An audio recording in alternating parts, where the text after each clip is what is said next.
Além de começar a sua fala fazendo pouco de si mesmo, é bom você evitar, logo de cara, ficar desfiando aquele currículo de Einstein. Você é um cara gênio.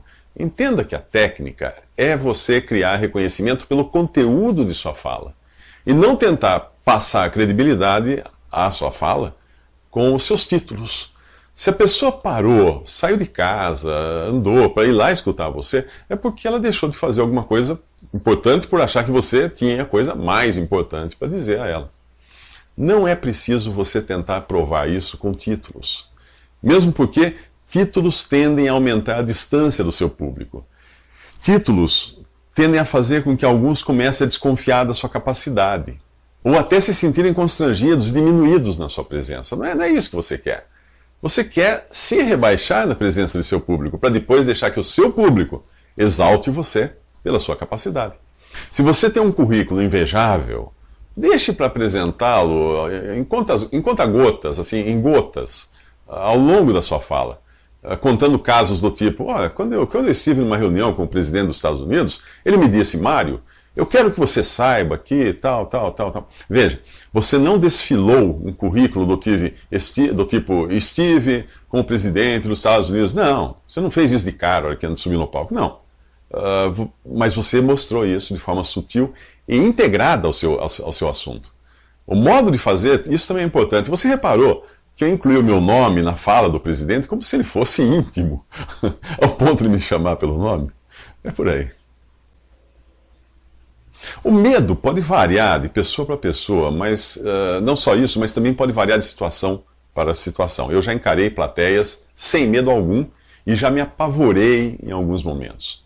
Depende muito também do momento em que você está passando na sua vida, pois você pode estar mais ou menos fragilizado por problemas interiores, internos, de si mesmo.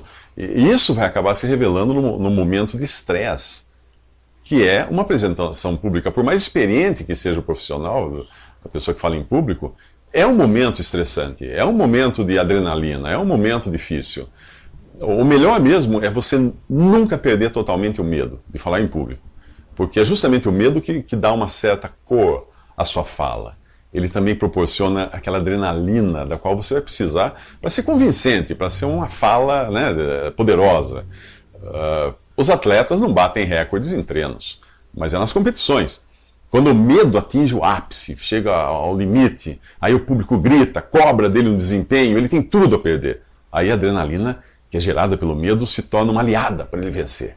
Aí ele dá tudo. Se não fosse o medo, ele teria uma apresentação medíocre, mas com medo ele dá um show de capacidade. O problema então não é exatamente o medo, mas como você utiliza o medo, como você administra o medo. Um cavalo manso tem a mesma força de um cavalo selvagem. A diferença é que o manso aprendeu a direcionar sua força para o trabalho. Ele produz, enquanto o selvagem não. O cavalo manso, ele é capaz de puxar uma carroça carregada, se você atrelá-lo a uma carroça. Mas se você atrelar o selvagem na carroça, ele tem a mesma força, só que ele vai destruir a carroça, ele vai se machucar, vai se arrebentar todo. Ele não sabe administrar o medo e a força dele. Uma pessoa que tem medo de falar em público, ela deve procurar ajuda, porque existem alguns exercícios que ajudam a perder o medo de falar em público. Coisas simples, como aprender a se expor, como usar as mãos, ela pode corrigir problemas de posturas, e ela pode até aprender a usar muletas. Sim, há pessoas que precisam de uma muleta para falar em público, assim como eu conheço um ex-gago que curou a sua gagueira aprendendo a dar um estalido com a língua. Ele sempre vai gaguejar e dá um estalido com a língua e com isso ele não gagueja. Tem pessoas que só conseguem falar em público se estiverem segurando alguma coisa.